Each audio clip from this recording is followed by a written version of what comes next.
Seconds and counting. We are go for Apollo 7 at this time.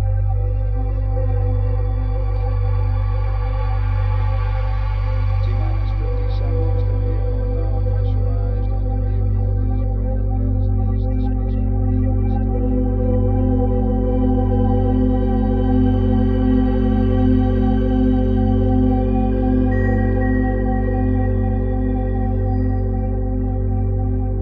All right, everybody, our next speaker is a gentleman who has so much material that he'll be actually doing another talk tomorrow as well.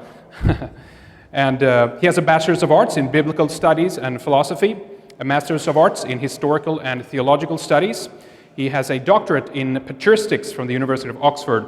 He is also the author of many fascinating books, so many that I've lost track at this point.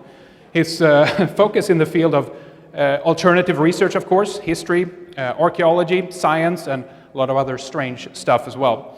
He's definitely done some groundbreaking work in these kinds of fields that we cover in this conference, and fueled a lot of creative flow, I think, for a lot of people other researchers who've picked up a lot on his work as well, sparking debates and all kinds of issues on that. So he's been looking at the post-World War II system of hidden finance.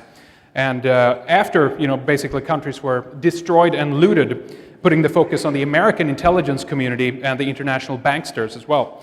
What is ironic, of course, is the success of the technological achievements of this hidden program and UFO technology was based in large part on the utilization of Axis funds, talents, and technology. His website is gizadeathstar.com. His first talk today then is going to be on Bullion, Brains, Bonds, Financial, Historical, and Cultural Analysis of the Breakaway Civilization and its analytical and policy formation culture. There seems to be hardly any subject that this man haven't or can't address, and his scope is like few others. Please give a round of applause for Joseph P. Farrell.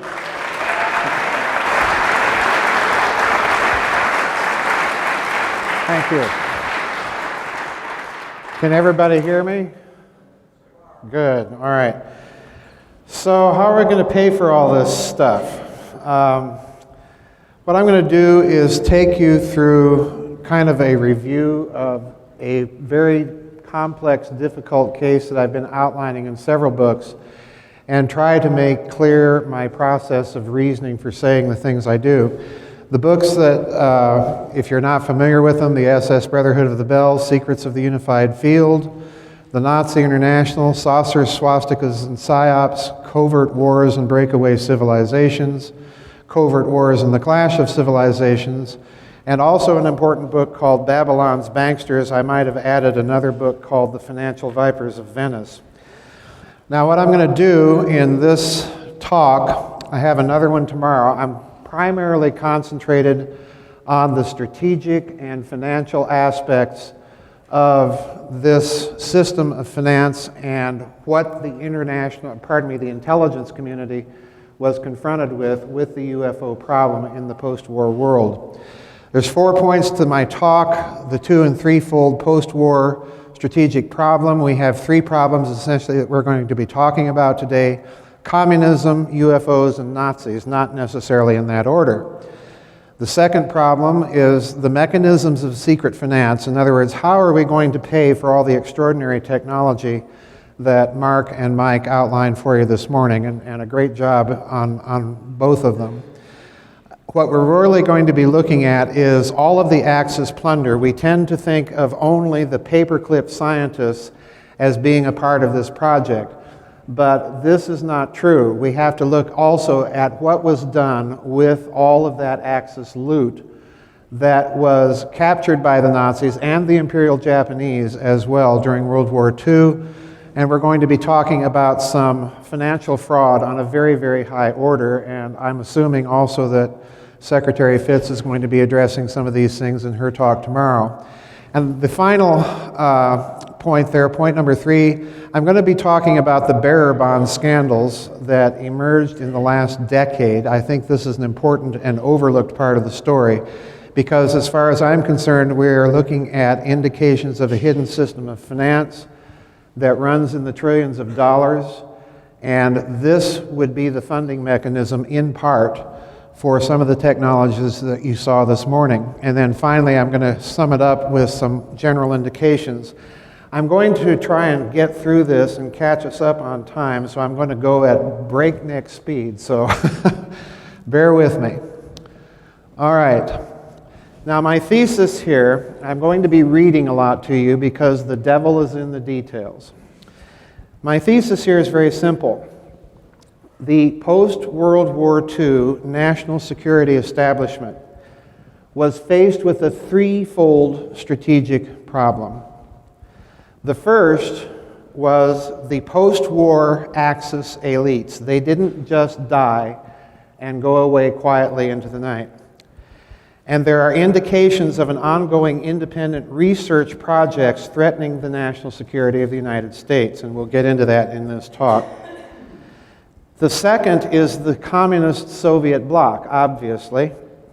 And then finally, and in my opinion the most important, is the UFO and demonstrations that occurred over sensitive airspace and defense installations. I'll be talking much more about that tomorrow. That's a huge part of the problem that we have to look at in terms of a secret space program or breakaway civilization. Now, each of these factors contributed to the formation of a national security, finance, intelligence, military, industrial complex. And additionally, the national security establishment would have concluded that some UFO activity, and I'll review it tomorrow, constituted a threat, perhaps not an imminent one, but a threat nonetheless. And this is the key point. This will require the institution of a long-term mega Manhattan project. And of course, once we've said that, we need the financing. Now, the perception on the part of the national security apparatus that some UFO activity could be construed as potentially threatening and therefore potentially hostile required them in their thinking, and what we're trying to do here, folks, is reverse engineer the policy formation culture of the national security establishment in the United States. So this would have been viewed, in my opinion, as something that they would have viewed as potentially hostile. And this requires the establishment of this long-term mega Manhattan project in order to investigate and, if possible, develop the technologies to emulate the performance of the UFO. And this you saw in particular in Mark's excellent presentation this morning. Now, this required in its turn the establishment of an immense and entirely hidden system of finance. And I want to stress this point because if you're wondering why the financial world now makes no sense, I think this talk may give you some clues as to what may be going on behind the scenes. Now, this system of finance has to be entirely hidden. In other words, what I'm talking about now in this talk is not the black budget. I'm talking about something even deeper and even more off the books, all right? Now, this finance system, this hidden system of finance, was laid in the years immediately following World War II, and we'll get into the details in this talk. It's based to some degree, though not entirely, on the striking of a modus vivendi with the former Axis elites in order to utilize their funds and their talent and their technologies. So what we have, I'm suggesting to you, and what we will see as I outline in this talk, is the institution of financial fraud on an industrial scale that persists over several decades.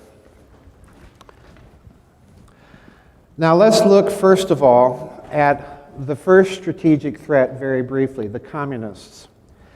And there's 4 points that if you go back to the time period from 1945, the end of the war, on up to, say, the early 1960s, there are 4 factors that I think weigh very heavily in the culture policy formation culture of the hidden intelligence and national security state. The first, obviously, is the memory of Pearl Harbor and the threat of surprise attack, because we quite literally lost most of our fleet in Pearl Harbor. And the second factor coupled with this is the advent of new technologies and weapons of mass destruction, the atom bomb in 1945, and then again the hydrogen bomb in 1952. And then the third thing that we need to consider here is you couple this technology with the German V-2 development, the development of ballistic missiles, which was underway, we knew this, in the Soviet Union, and we certainly were doing it as well.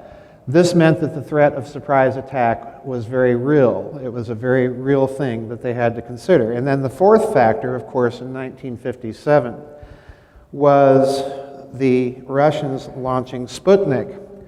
Because, of course, theoretically, the potential was if you can orbit a satellite, then you might be able to orbit nuclear weapons and literally rain destruction down at a moment's notice. Now, all of this leads to this gentleman here and the development of what was called the open skies policy.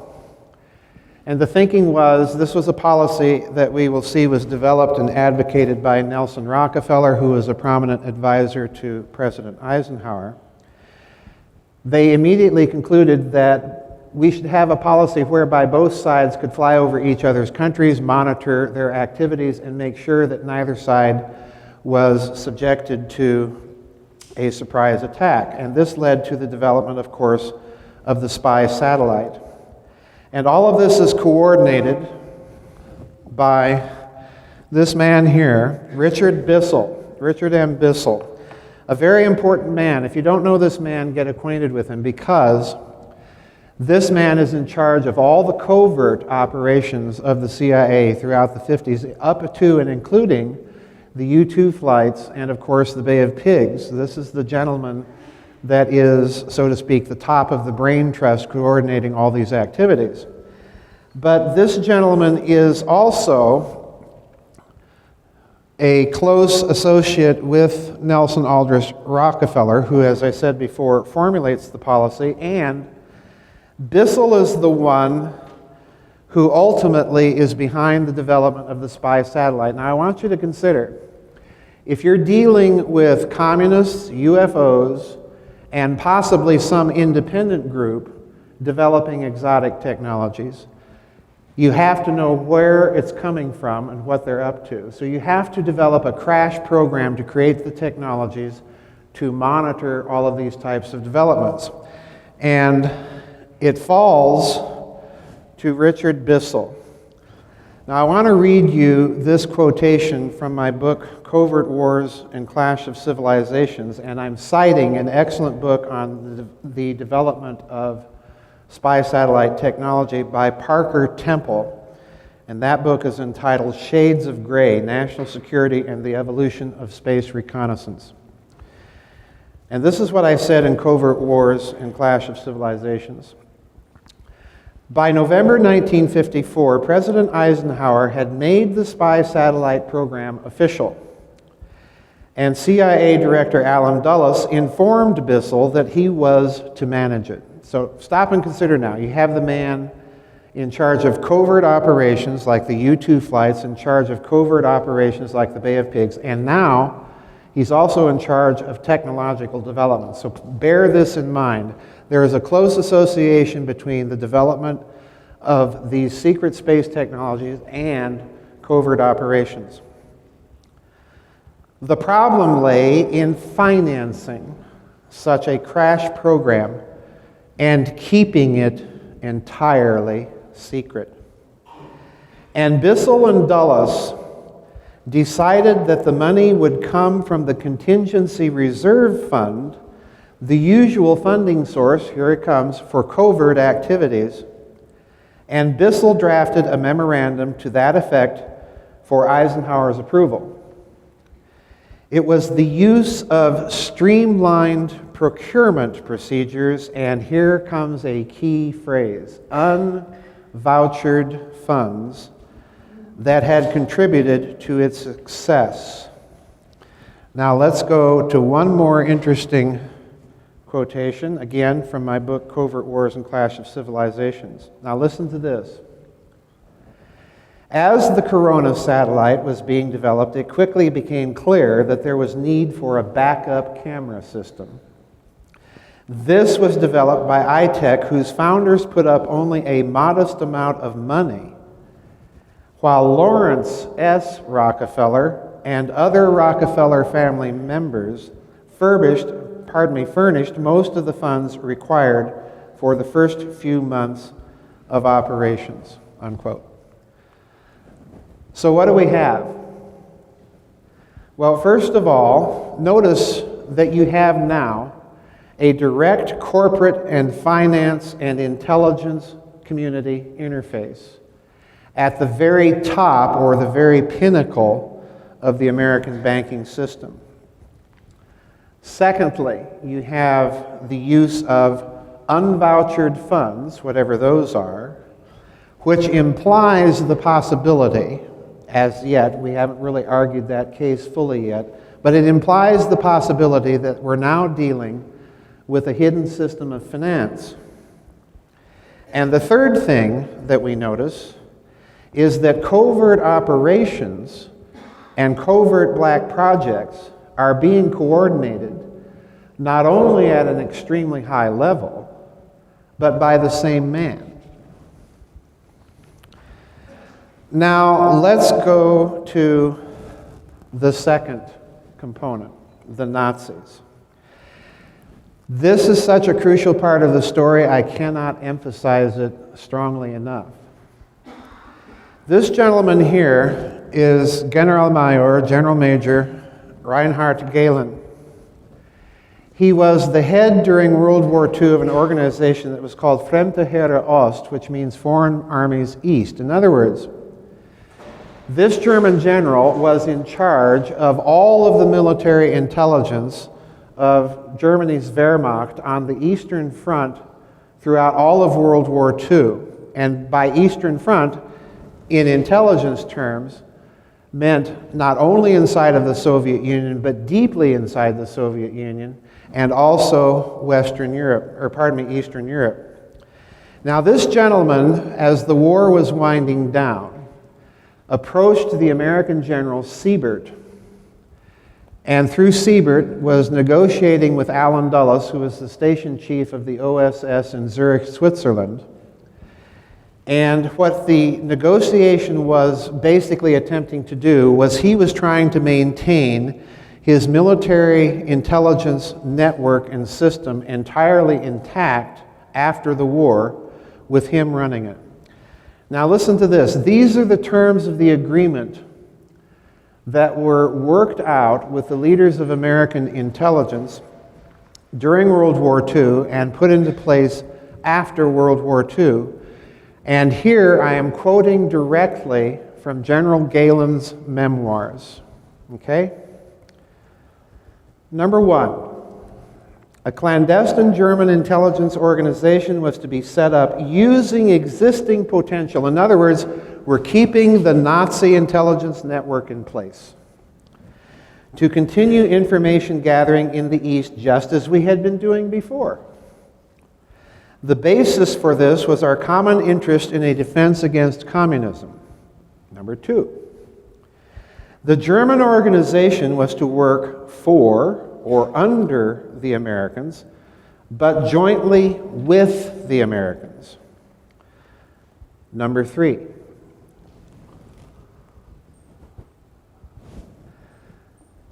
the organization would operate exclusively under German leadership. In other words, what he's telling you there is that part of the negotiation left him in place and in control of this intelligence network after World War II.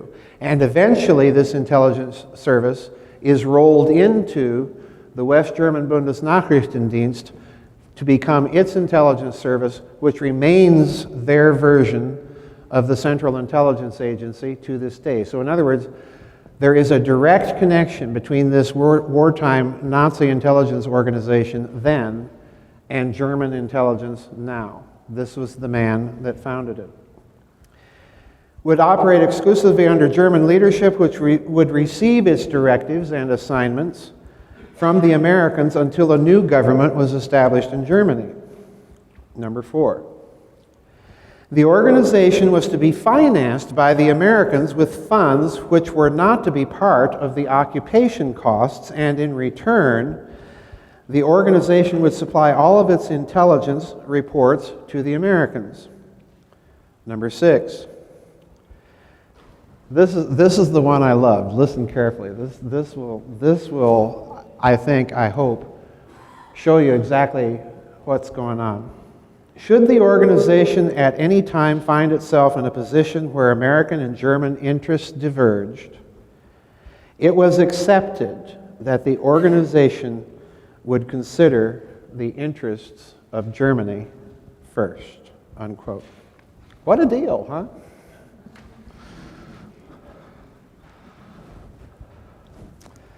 Now, there's an American historian by the name of Carl Oglesby that was familiar, he was a professor of history, that was familiar with all of these developments. And he wrote about this agreement with Galen's organization. And please understand, Galen commanded a massive organization which included exilee or expellee fronts of people from White Russia, from the Ukraine, many of them headquartered in this country, incidentally.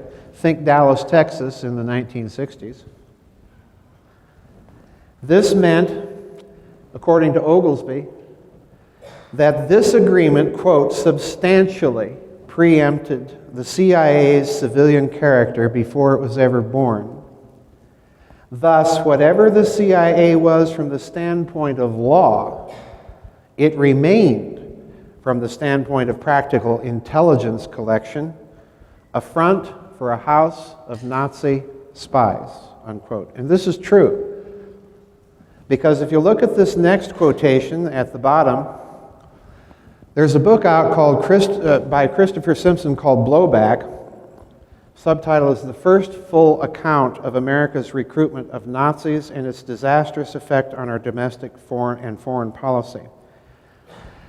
So bad was, and so total was the early influence of the Galen organization, that's what it was called, the Galen Org, over the collection and even analysis of intelligence inside of the Eastern and Soviet bloc, that, quote, during the first years of the CIA under Rear Admiral Roscoe Hillenkoetter's administration, Galen's reports and analyses were sometimes simply retyped onto CIA stationery and presented to President Truman without further comment, unquote. Now, there's another problem with this post-war Nazi nexus. There's another problem. And the problem are the indicators that somewhere in the world, the Nazis continued to develop the very technologies that they were working on inside the Third Reich during World War II.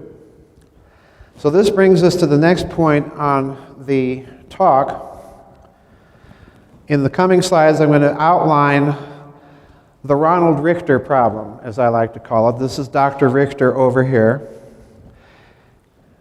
And this is related to the 1951 Perón press conference, which we have to talk about, because in 1951, Juan Perón called a press conference, introduced Dr. Richter, and said that Argentina made the grand announcement that Argentina had solved the problem of the hydrogen bomb.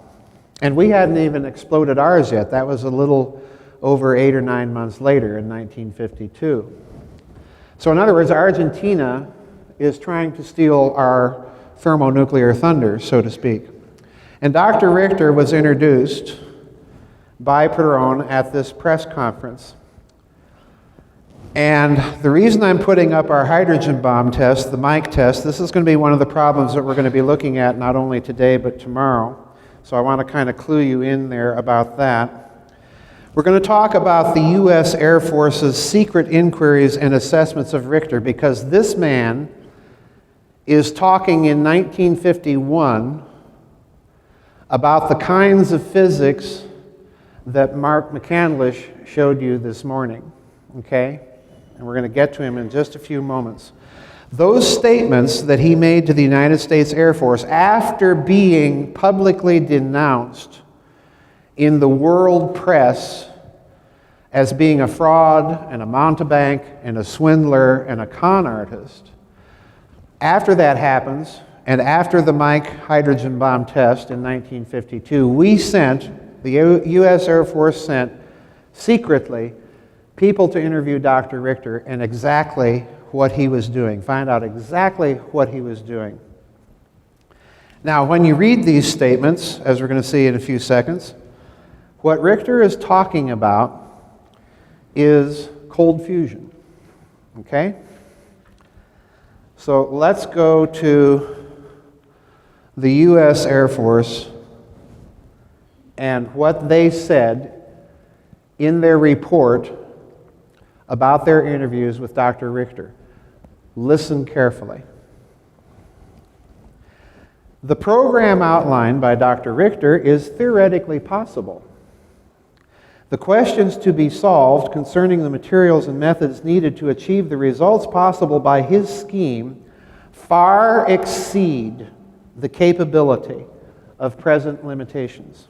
Furthermore, changing gears here, Dr. Richter, although having developed a reputation for being a competent scientist in Europe, has in the last 5 years exhibited all the characteristics of a first-class mountebank and swindler. When financial exigencies dispelled the conspiratorial air around his program, the whole scheme burst with all the force of an exploding soap bubble. Consequently, it is not reasonable to place very much reliance upon statements by Dr. Richter. It is requested, changing gears again, it is requested, however, that all material of this nature available continue to be collected for evaluations. Now stop and consider this. It's theoretically possible. It far exceeds our current technologies. Then he's a fraud and a mountebank and a swindler and a con artist. But nonetheless, we're going to keep gathering every scrap of material on this guy that we can. All right? So what's the real problem?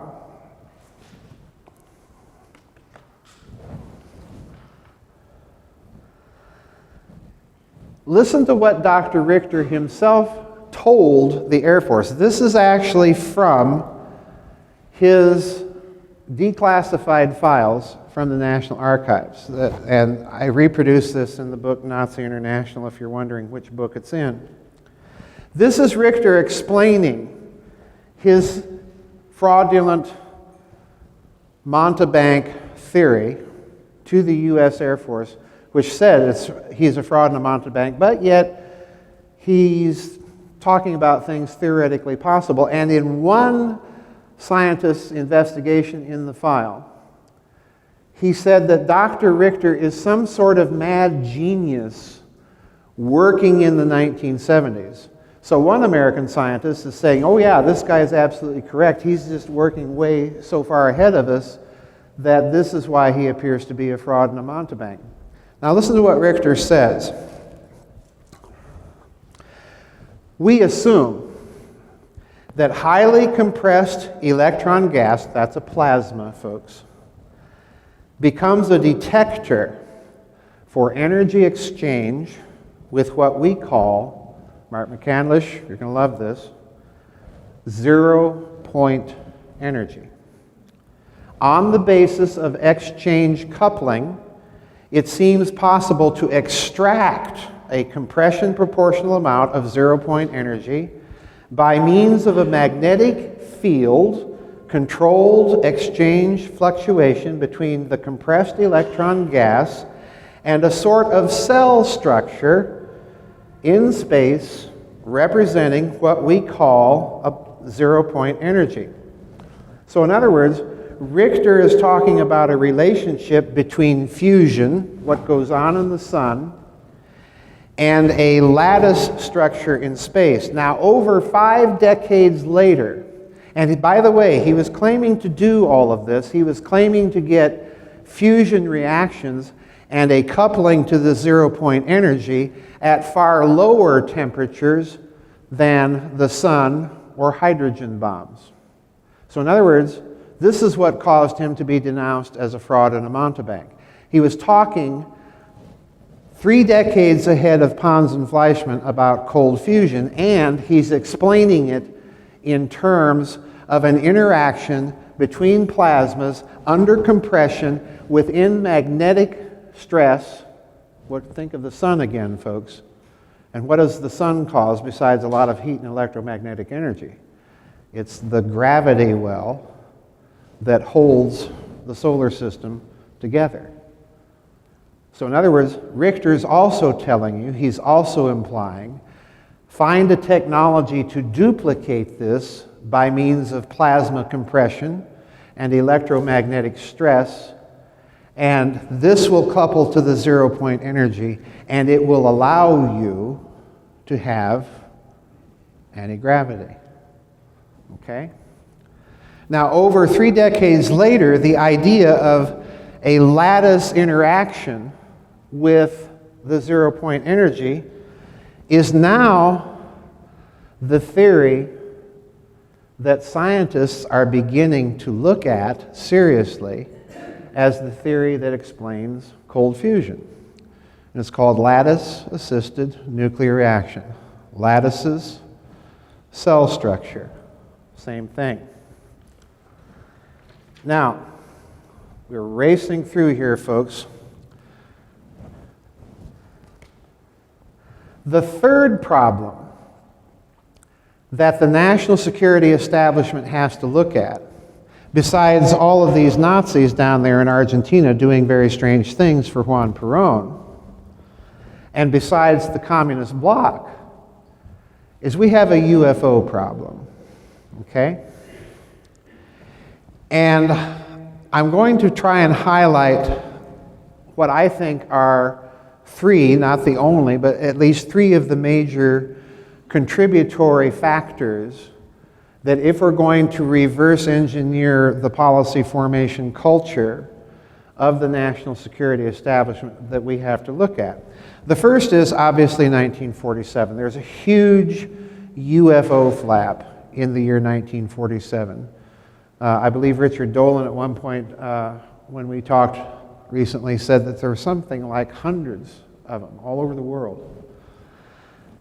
The second thing that we're going to be talking about is a German-American engineer by the name of Alfred Leding, and the very first assessments that were done within the national security establishment. Remember, 1947 is also the year that President Truman signs the National Security Act, creating the CIA and the NSA into law.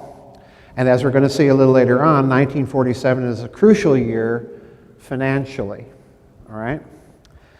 Leding offered the first assessments, and interestingly enough, we're going to see that the first thing that he suspects is somehow the Nazis are involved with this.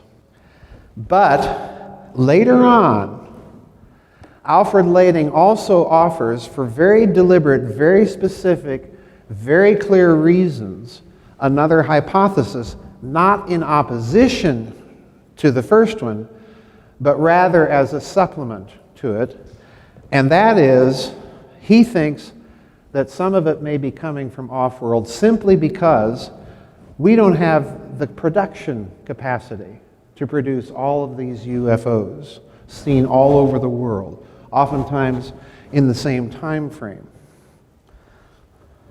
So let's look very briefly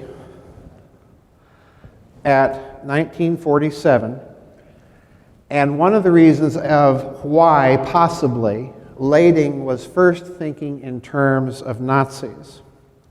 And that's this gentleman here, Kenneth Arnold. And those of you familiar with the UFO literature probably know this name by heart. Those of you who aren't, Kenneth Arnold was flying in June of 1947 near Mount Rainier in Washington. And he described seeing, I think it was 7 or 9, something like that, what he called saucers skipping. And he later landed and drew a picture of it. Please note this is going to be very important in a moment. And these reports that Arnold and others saw in 1947, incidentally, were reported to the FBI by the local special agent in Boise, Idaho, I think it was, a fellow by the name of Guy Bannister. And the subject of these UFO reports that Bannister filed was always called Subject Matter X. There's the beginning of your X files. For those of you who don't know who Guy Bannister is, Guy Bannister, if you've seen Oliver Stone's movie JFK, he's the New Orleans detective played by Ed Asner. And he was one of the people that New Orleans District Attorney Jim Garrison suspected of having been involved in the Kennedy assassination. So take that for whatever it's worth, but I'm laying it out there to show you how deep and how wide and far-flung all of these threads and interconnections really are. Now let's look at something. When Arnold drew his sketch of what he saw, imagine someone like Alfred Lading, who we'll get to in a minute, sitting there at Wright-Patterson Air Base in Dayton, Ohio, a member of the Air Technical Intelligence Command. His boss is General Nathan Twining. And Lading is in contact with all of the German paperclip scientists, including Walter Lippisch, who had been brought to Wright-Patterson Air Base. And he, therefore, is very familiar with the Horton Flying Wing. So Lading writes one of his first intelligence assessments. And here's Alfred Lading. Notice what he's working on here? And guess where he's working on that? Lockheed. Okay? Lading has all of these contacts with the German paperclip scientists at Wright-Patterson, and he knows about the Horton Flying Wing and some of these other exotic aerodromes. Now, please don't misunderstand me here. I am not one of those that believes that the Haunebu and the Vril and all of these things that you hear that the Nazis actually built, these flying field propulsion saucers, are true. I do not believe that. But they did have some very advanced aerodynamics projects.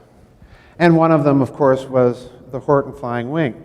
And on that basis, it's Lading, in my estimation, who's probably the brains behind the 1947 Air Force Collection Memorandum, well known to many people in the subject of secret technologies and ufology and so on, where you read it very carefully. And one of the things that General Shulgin is wanting the Air Force to do is find out, where are the Horton brothers? I'll tell you where. Guess where? Argentina.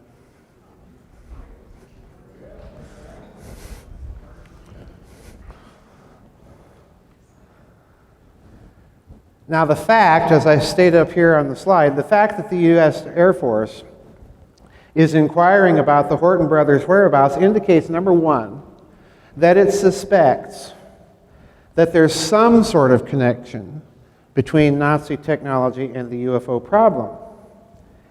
And secondly, that it was perhaps fearful of the post-war continuation of some of those projects, either by other host countries, the Soviet Union, Argentina, Brazil, or by independent Nazi groups, which is, in fact, my suspicion as to what is really going on.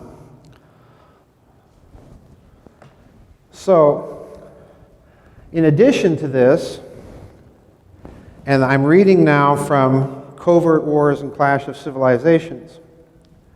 In addition to this, on November 10th, 1947, a secret intelligence collection memorandum was issued by the 970th Counterintelligence Corps to senior officers in Europe, and specifically to the Nuremberg, Würzburg, Bayreuth, and Bamberg subregions. The document concludes that the UFOs are real, that they represent a technology, and that it was further suspected that the flying objects may have been developed from original plans and experiments conducted by the Germans prior to the capitulation. Given his hand in the Shulgin Memorandum, which first voiced those suspicions, it is easy to determine that Lading was, if nothing else, extremely suspicious of potential German origins for some of the UFO phenomenon. However,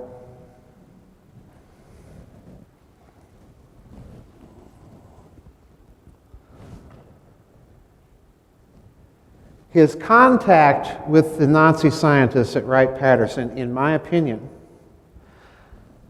plus his own experiments in such aerodynes like flying saucers, convinced him, I think, of something else. Namely, that these technologies were very costly and difficult to produce. Just think of the engineering difficulty that you saw detailed by some of the planes that Michael Schratt talked about before lunch, not to mention the engineering difficulty and cost of what Mark McCandlish talked about. 24 feet wide quartz? That's enormously expensive. In addition to this, in my opinion, the sheer numbers of UFO reports, the sheer scale of what's going on, and this is very true. I don't even have to say in my opinion, because this is what Lading thought. This convinced him that no contemporary production infrastructure existed on planet Earth to produce and account for all of these UFO reports. So he comes to entertain the extraterrestrial possibility as early as 1948. And there's a school of thought out there that thinks that Lading was actually responsible for a well-known document in ufology called the White Hot Intelligence Estimate, where this idea is first broached for the first time in Air Force intelligence literature. And in my opinion, I think that document is probably true, and I think it comes from this man right here, Alfred Lading. So in other words, the national security establishment had come to hold two things at the same time, not in opposition to each other, but as complements of each other. First, there's some secret human source, possibly independent Nazis, possibly some other group, that is behind some UFO reports. And secondly, it had also come to hold that no terrestrial explanation by itself could account for all of them, simply because of the enormous cost and production difficulty. Now, I keep saying enormous cost because obviously we're leading up to the financial problem here. So what are the implications of this?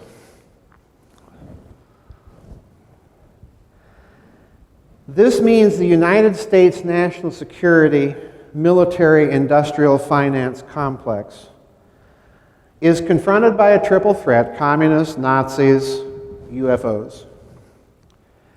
And that his response has to do four things.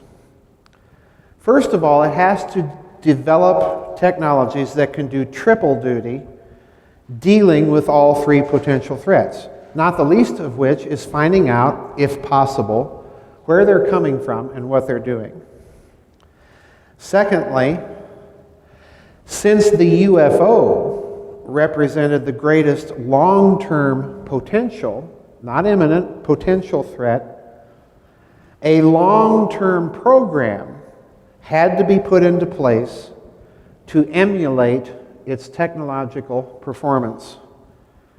And that requires, number three, a decades-long financial commitment. In other words, this is the This is the Manhattan Project on steroids. The Manhattan Project lasted 3.5 years. It cost billions of dollars, in 1945 dollars, incidentally. This is a problem that's going to require decades and funds in the trillions of dollars for decades. The fourth thing that it requires, therefore, is not only secrecy regarding the technological research aspects of it, but it will require extreme secrecy in the funding mechanism for it. So now we're finally at the third point of the outline: Axis plunder, market manipulation, and fraud. Now, I'm going to be talking about two essential points: Truman in 1947, as I indicated earlier, and this Axis plunder and its relationship to the National Security Act and the hidden system of finance, which are in turn all related to the problem of the UFO and therefore to secret space programs and breakaway civilizations. But I want to draw your attention here for a moment to the second point up here: the formation of the Bilderberg Group and Operation Paperclip. Now, the Bilderbergers, as you know, were founded in 1954. That's when they began meeting. On the Western Anglo-American side, you had, of course, Lawrence and David Rockefeller pushing for the formation of this group.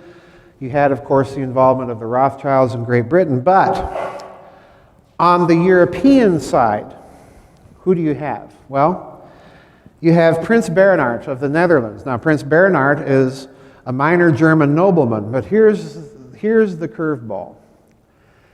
Most people don't know that Prince Bernhard was kind of a middle echelon manager for guess who? Interessen, Gemeinschaft, Farbenindustrie, Aktionsgesellschaft, IG Farben.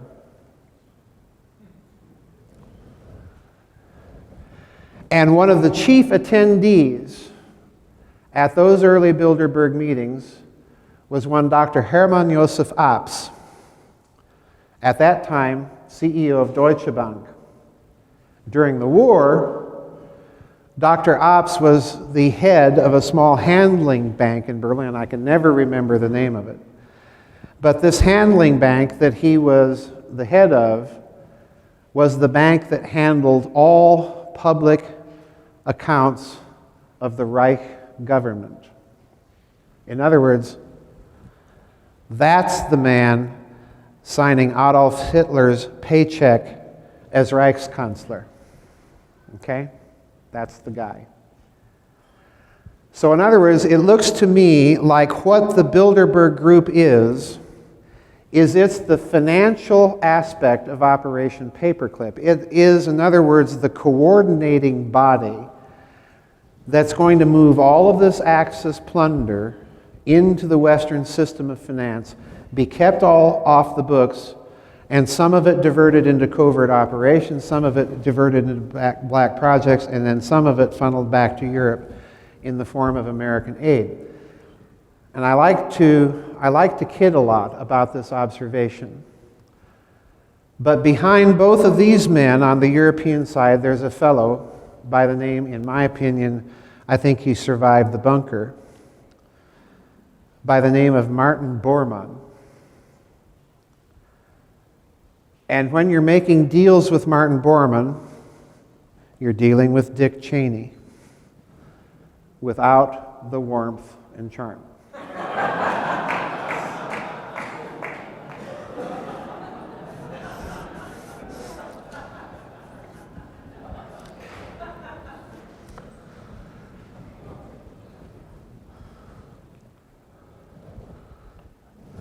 Now let's look at this Axis loot for a moment, because everyone thinks about the Nazis going around Europe and plundering art treasures and stockpiling everything. Nobody remembers the Japanese. But in point of fact, throughout World War II, there was a Japanese operation called Operation Golden Lily. It was led by a member of the imperial household by the name of Prince Chichibu. So in other words, this is not even in the hands of the Kempeitai. It's not even in the hands of Japanese intelligence. This is directly an operation of the imperial house. And what they did is they went in. You think the Nazis set the level for efficiency of plunder? The Japanese went into Asia and China and Southeast Asia and literally suctioned every last scrap of any kind of precious metal, gold, silver, platinum, you name it, jewels, cash, artworks, ancient manuscripts, everything that they could lay their hands on to bring it back to Japan. This was called Operation Golden Lily. Now, this gentleman here, toward the end of the war, after the American invasion of the Philippine archipelago, learns about it. And his name is Captain, later General, Ed Lansdale. That name might be familiar to some of you JFK assassination researchers. Lansdale learned about Operation Gold Lily and all of this vast loot that was buried on Luzon and Mindanao and all over the Philippine Islands. And when he learned about it, he flew to Tokyo to debrief General MacArthur. And MacArthur said, well, that's interesting. I need you to get on a plane and fly to Washington and brief President Truman. We're talking again, folks, in 1945 dollars terms of billions of dollars. Billions. So Lansdale flies to Washington and briefs Truman.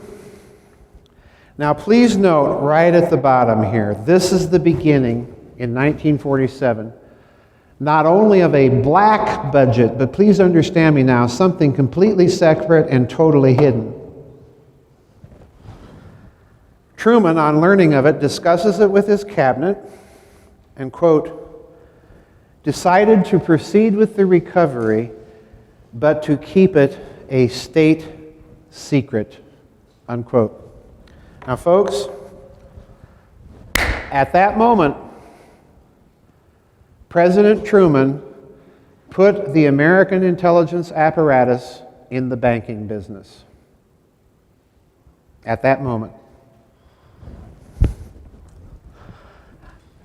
I leave it to you to work out all of the implications of that decision for what's going on right now, both domestically and internationally.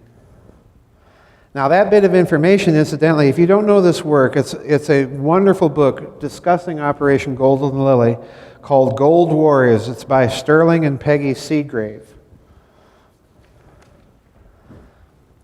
Now, there's another aspect to this story.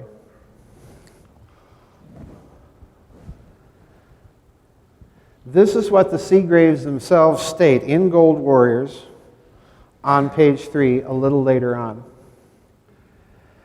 The treasure was combined with Axis loot recovered in Europe to create a worldwide covert political action fund to fight communism.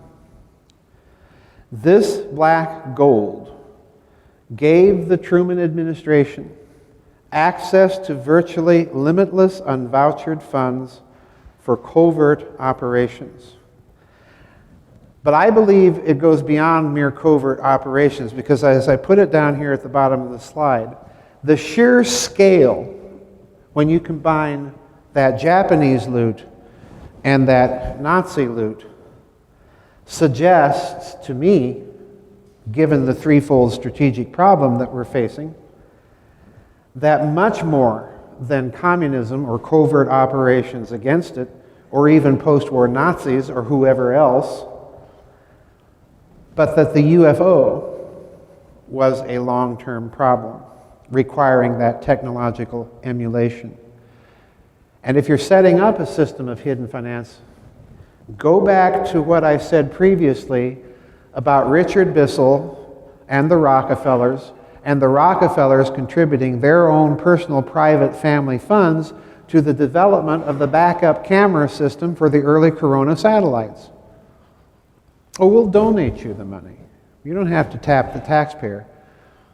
Go back to that element, and what you see now forming with this hidden system of finance is a nexus between this black projects world requiring its hidden system of finance, and that's going to demand, at some point, the participation off the books of the major prime banks of the West.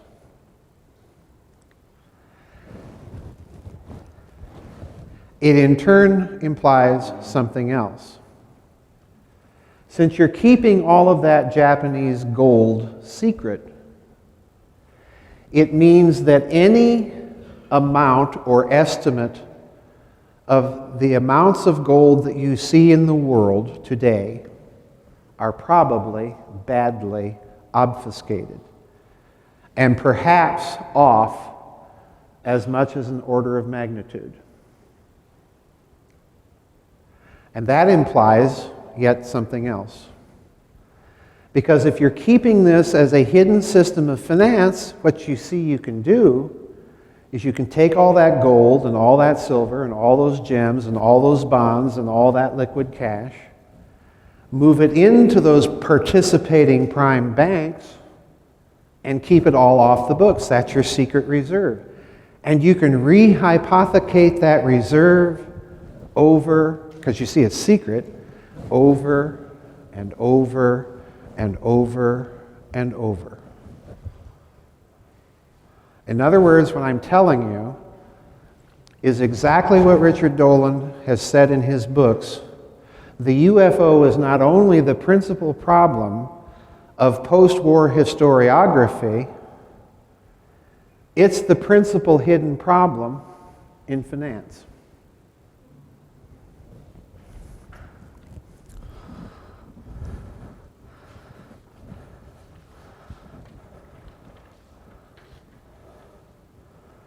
So let's look and sum it up. Truman's 1947 decision to keep all this Axis plunder a state secret implies truly profound and significant things for the long-term financial structure of the West. Number one, it implies the intelligence national security complex now entered the realm of international finance and banking directly. Number two, it implies that the intelligence community had to have, at a lower level of complicity, the participation of prime banks around the world to make such a system work. What I've just told you is that they are participants in a system ultimately involving fraud. Thirdly, It implies the further complex interface of the American intelligence national security oligarchy. After all, we're not going to be able to recover all that Axis loot without them telling us where it is. And they're going to drive, trust me, a hard bargain.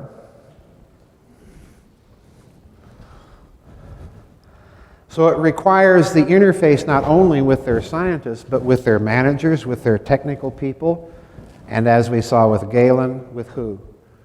With their intelligence people. To the point that we keep that intelligence network intact.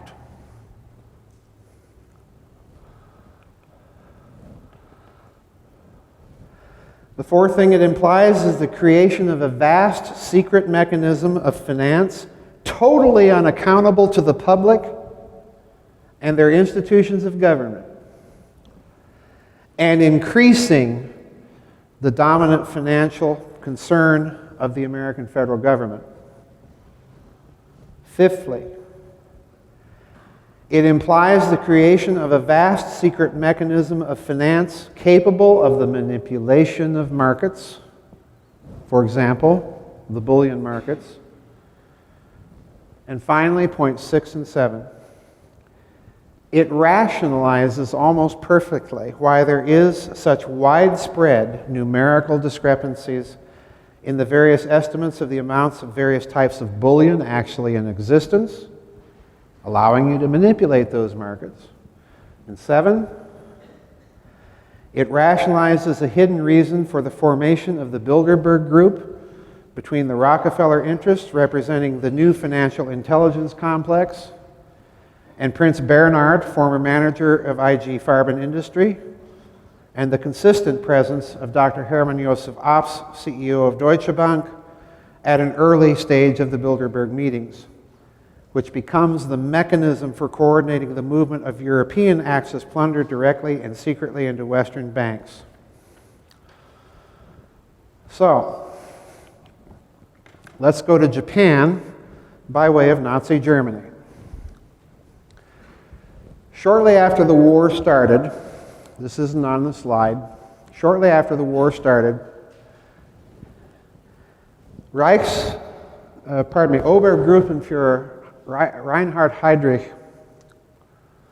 probably the most vile man in all of the Third Reich, bar none,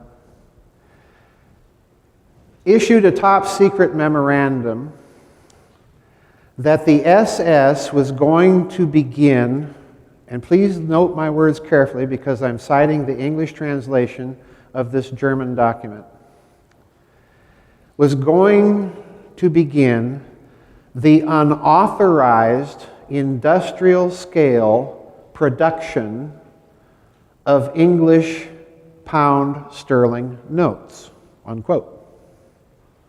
So in other words, he's telling you that the Third Reich is going into the counterfeiting business on a major scale. This is not a couple guys with a printing press in their garage and throwing their paper money, their counterfeit paper money, into the washing machine to age it. No, this is huge. But the Germans, being Germans, were clever about this. They insisted that their product be absolutely undetectable. In other words, you could not distinguish a German-produced pound sterling note and the real thing. So they tested their product by having a gentleman go to Switzerland, to a Swiss bank, trying to cash and convert some of these counterfeit pound sterling notes to other currency. And of course, the Swiss banks knew how to tell what was suspicious or not, passed the muster. By the end of the war, depending on which estimates you read, by the end of the war, Great Britain had somewhere between 150 million to 300 million, nearly a third of a billion, pounds sterling counterfeit notes in circulation that were so good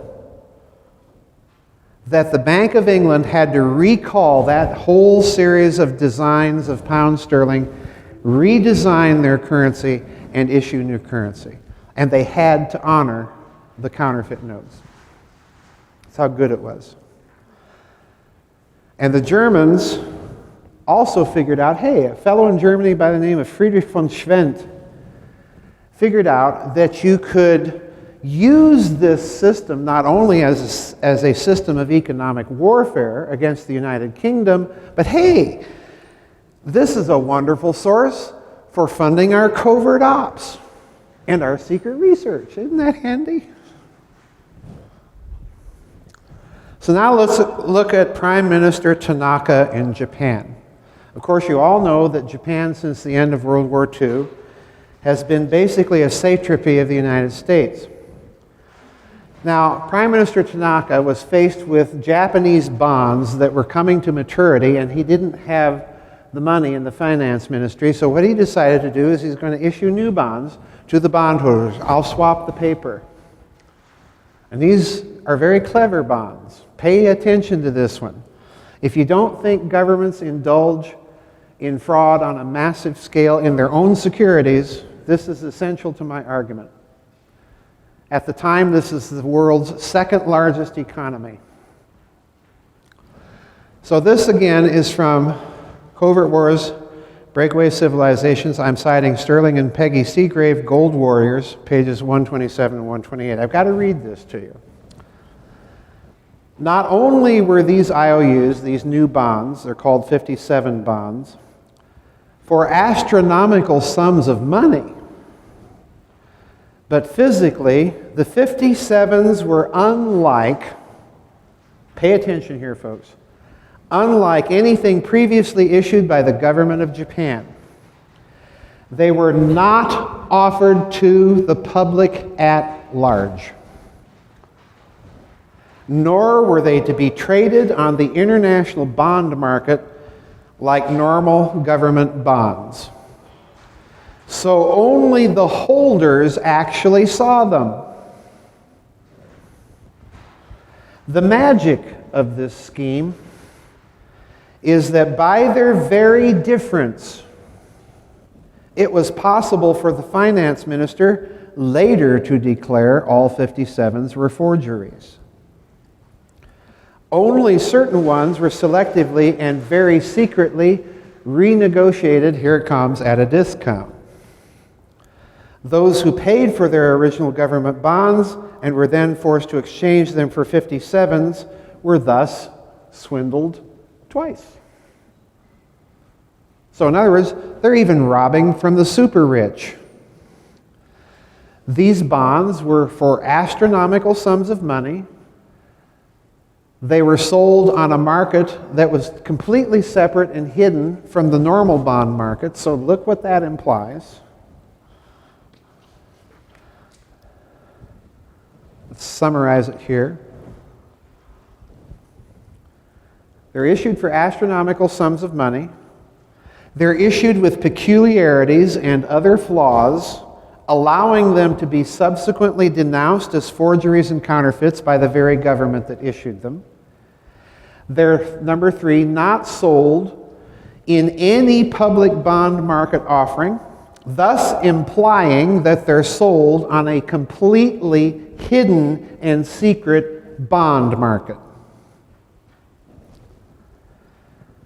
4, the issuance of such bonds implies by the nature of the case the necessary participation of some prime banks in the scheme. And fifthly, the creation of such a scheme, the issuance of such bonds, means that a mechanism is being created here to defraud or harvest the wealth of the very rich and super rich. So, with this in mind, let's look at the bearer bond scandals that dropped right off the radar screens of the major media almost as soon as they were reported. And I want you to look at one of these fake bonds up here. What do you see? Well, first of all, it's for $1 billion. It's got a serial number, AP11 071035, AP11. It's issued, supposedly, by an East Asia securities trading firm that genuinely exists. This is a red seal designed to kind of imitate the red treasury seal of a United States note called Money World. It's got the picture of the president on the obverse who said, hey, let's go to the moon. It's issued in a denomination that officially the United States denies it ever issued any bearer bond in denominations of $1 billion, much less through Money World. On the reverse, what do you have? What do you see here? Space. The Lunar Excursion Module. The Space Shuttle. The Moon. Okay? Now, East Asia News, which is a Vatican-associated news service, which, incidentally, remember Hirohito scouring East Asia for all that loot? Guess what bank he put some of it in? Yeah.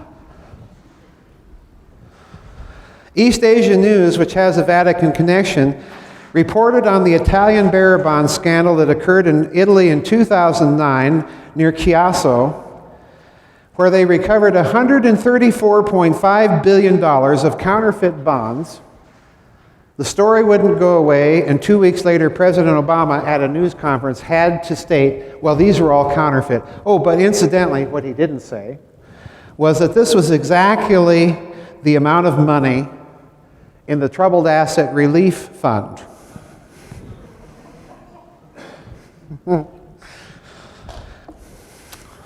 Okay? Now, I'm going to suggest to you something very significant about this bond. Let's assume it is fake, but that Money World, which trades in sovereign securities, incidentally, in East Asia, big trading firm, that Money World is sending a message. What's the message? Well, I'm going to suggest to you it's this. If you're going to set up a hidden system of finance using fraud and counterfeiting and Axis loot and a bunch of other stuff,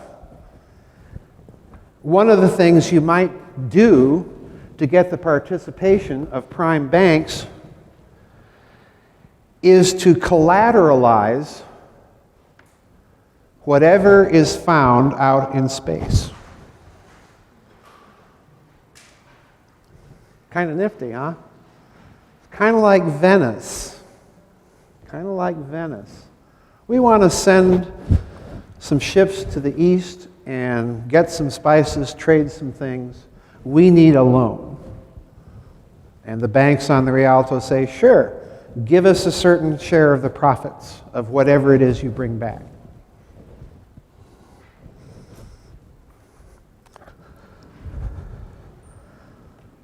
Could this be why they're talking about asteroid mining all of a sudden? In Spain and Italy, the bearer bonds look different. Note the fake serial number, G, 111111 and G. Based on the $100,000 bill, gold certificate, the Wilson bill, that's only used between Federal Reserve banks, denominated in $1 billion. These are what they looked like in the Spanish recovery with their little coupons down here. In Spain, in 2009, $1.65 trillion worth of these these gold-backed bearer bonds denominated in $1 billion each were seized by Spanish financial police in Spain. And in Italy, that amount was $6 trillion. Who has that kind of pocket change? These were, incidentally, printed with the name Federal Reserved. bonds. Prime Minister Tanaka, huh? What a guy. But consider the implications. Federal Reserve, well, it's a private company. Can private companies issue bonds? Sure. It's not coming from the U.S. Treasury. It's not us. There's your plausible deniability.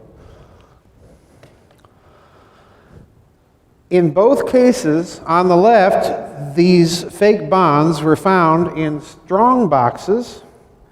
Over here, the strong boxes of the Federal Reserve Branch Bank of Dallas. This was the one recovered in Spain. Over here in Italy, the Federal Reserve strong box of the Chicago Federal Reserve. In Spain, accompanying the bonds were bundles, $10 million bundles of $100,000 gold certificate, the Wilson gold certificates, banded in a metal band with the swastika logo of J.P. Morgan Chase Bank. Now, what might all this indicate? And this will be the penultimate slide for this talk. All bonds were first, of course, denounced as counterfeits. Secondly, have you ever counterfeited a $7 bill? Counterfeiters don't go to all the expense to counterfeit things that don't exist. Why would counterfeiters produce something that don't exist and then counterfeit the strong boxes? And then run the same scam over and over again in spite of the lack of success in redeeming any of these bonds, even at extremely sharp discount. Still a lot of money. And do it counterfeiting things denominated in such astronomical amounts of money, as I said here, at such steep discounts you probably couldn't get many people. Why would you go to all the effort to run a counterfeiting scheme like that? Well, my conclusion is, even if they are counterfeit, they represent a real, though hidden, system of finance. Because it's Tanaka's 57 bonds scheme all over again. Federal Reserve bonds, self-evidently fake serial numbers. They duplicate, in other words, the very real bonds scandal of the Tanaka government. So, final slide. Hello, there we are. What does all of this possibly indicate? Well, number one, we know that there's a post-war hidden system of finance established by President Truman in 1947 as a state secret, utilizing captured and recovered Axis loot.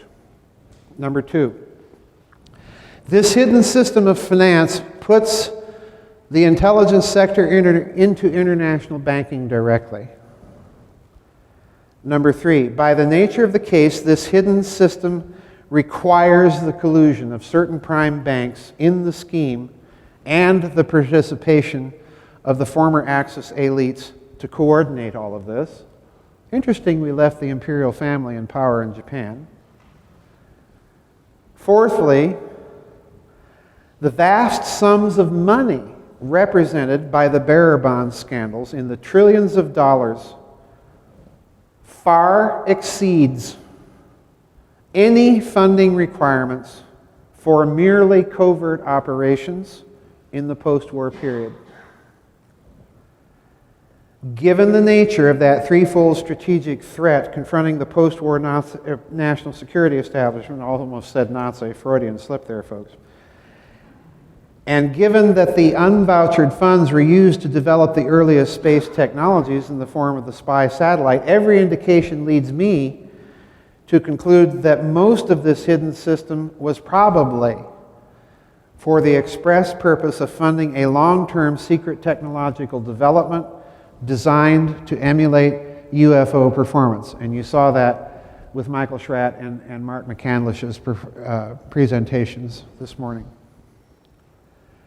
Fifthly, by the nature of the case, the vast sums of Axis plunder and the need for extreme secrecy over the long term in the development of these technologies implies that this mechanism constituted a secret reserve by which to defraud the extremely wealthy, and since this reserve was secret, it can be rehypothecated over and over again, creating virtually a limitless leverage and liquidity in the system to fund all of those black projects. And sixthly, by the nature of the case, we are looking, in my opinion, at a part, not all of, but certainly a part of the financing mechanism for a vast and secret space program. Consider, trillions of dollars just in 2009. Consider that system extrapolated over time from 1947 to now. To ignore the history then of the UFO, you're also, if you ignore the UFO, you are unable really to make sense out of the financial system.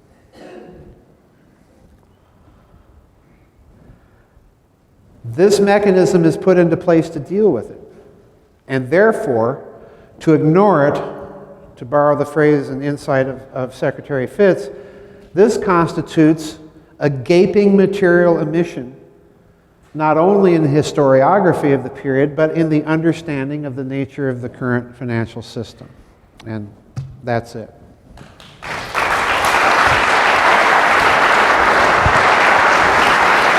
Thank you.